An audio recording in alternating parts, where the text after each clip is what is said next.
Paytm, एक नाम जो कभी भारत की डिजिटल धड़कन था, आज कहाँ है? कैसे एक कंपनी जो हर गली, हर दुकान की आवाज बन गई थी, अर्श से फर्श पर आ गई।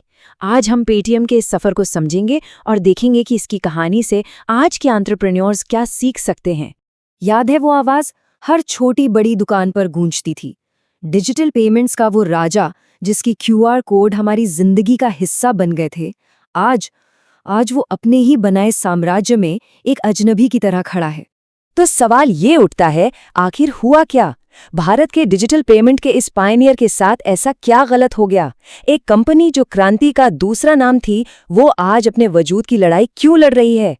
चलिए इसी गुत्थी को आज सुलझाते हैं। हर बड़ी कहानी की तरह इसकी भी शुरुआत एक सपने से होती है, और ये सपना देखा था विजय शेखर शर्मा ने। अलीगढ़ के एक छोटे से कस्बे से आने वाले एक स्कूल टीचर के बेटे, जिनके सपने उनकी हकीकत से कहीं ज्यादा बड़े थे। सोचिए, एक ऐसा लड़का जिसे ठीक से अंग्रेजी बोलनी नहीं आती और वो दिल्ली के टॉप इंजीनियरिंग कॉलेज में है। विजय के लिए ये आसान नहीं था, बहुत मुश्किल था, लेकिन जुनून था कुछ कर दिखाने का। पैसों की तंगी थी, पर हिम्मत की कोई कमी नहीं थी। कोड ही उनकी भाषा थी और उसी से वो अपना भविष्य लिखने वाले थे। अब जरा 2010 के भारत में चलते हैं। एक ऐसा देश जहां सब कुछ कैश में होता था, मतलब पूरा का पूरा देश नकदी पर चल रहा था। लोगों को तो बैंक पर भरोसा करने में ही दशकों लग गए थे। तो सोचिए, किसी को ये समझाना कि अपना पैसा एक मोबाइल ऐप में रख दो, ये कितना बड़ा, कितना मुश्किल काम रहा होगा। तो लड़ाई एक नहीं, दो मोर्चों पर थी। पहला मोर्चा था आम आदमी, उसे ये यकीन दिलाना कि भाई तुम्हारा पैसा इस ऐप में एकदम सेफ है। और दूसरा मोर्चा, वो थे लाखों करोड़ों दुकानदार, उन्हें एक अनजान सी क्यूआर कोड टेक्नोलॉजी के लिए मनाना। ये सिर्फ एक ऐप लॉन्च करना नहीं था, ये तो पूरे देश की आदत बदलने जैसा था। शुरुआती मुश्किलों के बाद कहानी में एक जबरदस्त मोड़ आता है। एक ऐसा मोड़ जब पेटीएम की किस्मत एक संकट की वजह से चमक उठती है। जी हाँ, एक राष्ट्रीय संकट ने पेटीएम के लिए एक साम्राज्य का दरवाजा खोल दिया। और इस रॉकेट को उड़ने के लिए जो ईंधन चाहिए था, वो मिला 2015 में। अलीबाबा ग्रुप ने पूरे 4,500 करोड़ रुपए का इन्वेस्टमेंट किया। अब विजय के हाथ में पैसा था और दिमाग में एक जबरदस्त प्लान। वो जानते थे कि हम भारतीयों की एक कमजोरी है, कैशबैक और डिस्काउंट। बस इसी का इस्तेमाल करके उन्होंने यूजर्स को अपनी तरफ खींचना शुरू कर दिया। और फिर वो तारीख आई जिसने भारत की इकोनॉमी को हमेशा के लिए बदल दिया। 8 नवंबर 2016 रात के 8 बजे एक घोषणा हुई और देखते ही देखते 500 और 1000 के नोट कागज के टुकड़े बन गए। पूरा देश जो कल तक कैश पर जी रहा था, रातों रात कैशलेस होने के लिए मजबूर हो गया। इस सुनामी के आने से ठीक पहले पेटीएम कोई छोटा मोटा खिलाड़ी नहीं था। उनके पास पहले से ही करीब 12 करोड़ यूजर्स थे, मतलब एक मजबूत बेस तैयार था। लेकिन नोटबंदी के बाद क्या हुआ?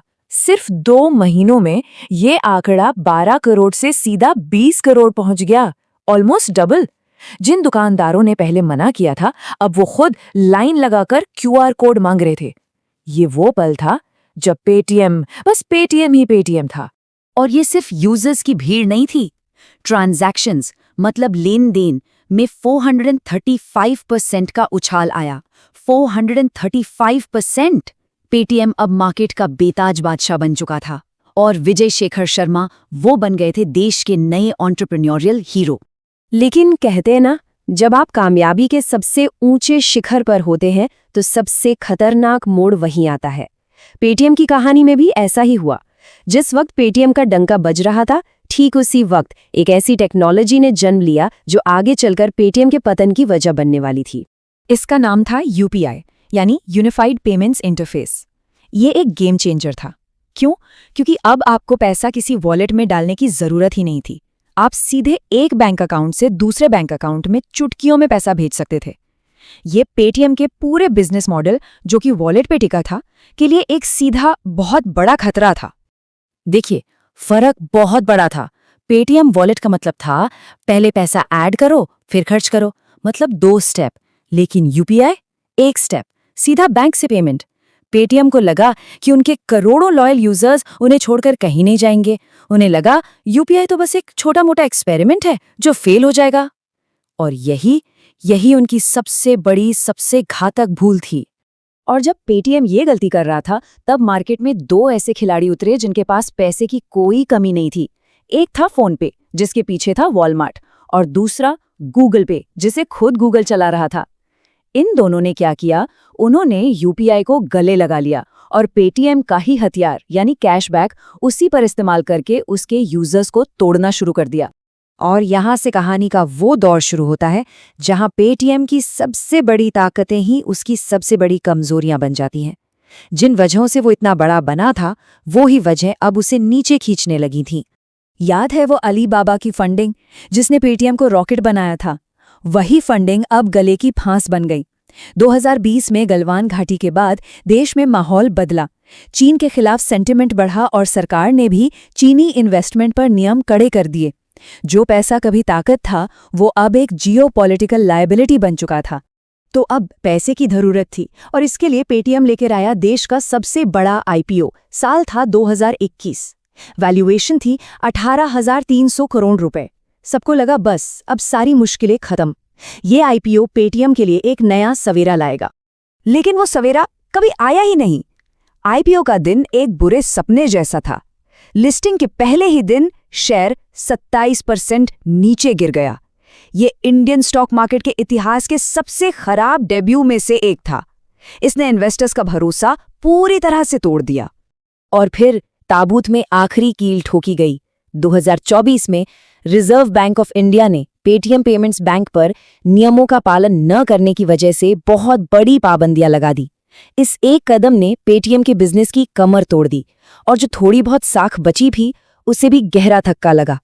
तो पेटीएम की ये कहानी सिर्फ एक कंपनी के अर्श से फर्श पर आने की कहानी नहीं है। नहीं, ये आज के हर एंटरप्रेन्योर के लिए, हर बिजनेस लीडर के लिए एक बहुत बड़ी केस स्टडी है। इसमें कई जरूरी सबक छिपे हैं। तो आखिर वो सबक क्या हैं? देखिए, ये गिरावट किसी एक गलती का नतीजा नहीं थी, ये गलतियों की एक पूरी सीरीज थी। पहला, टेक्नोलॉजी को हल्के में लेना, यूपीआई जैसी डिसरप्टिव चीज को नजरअंदाज करना। दूसरा, जियोपॉलिटिकल रिस्क को न समझना। तीसरा, मार्केट का मिजाज न भाग पाना। और चौथा, सबसे जरूरी, नियमों और कायदों का पालन न करना। तो अब सबसे बड़ा सवाल यही है, क्या ये पेटीएम की कहानी का अंत है या फिर विजय शेखर शर्मा एक जबरदस्त कमबैक की कहानी लिखने वाले हैं? जिस कंपनी ने करोड़ों भारतीयों को डिजिटल पेमेंट का क ख ग सिखाया, उसकी अपनी कहानी का अगला चैप्टर क्या होगा? इसका जवाब तो सिर्फ वक्त ही देगा।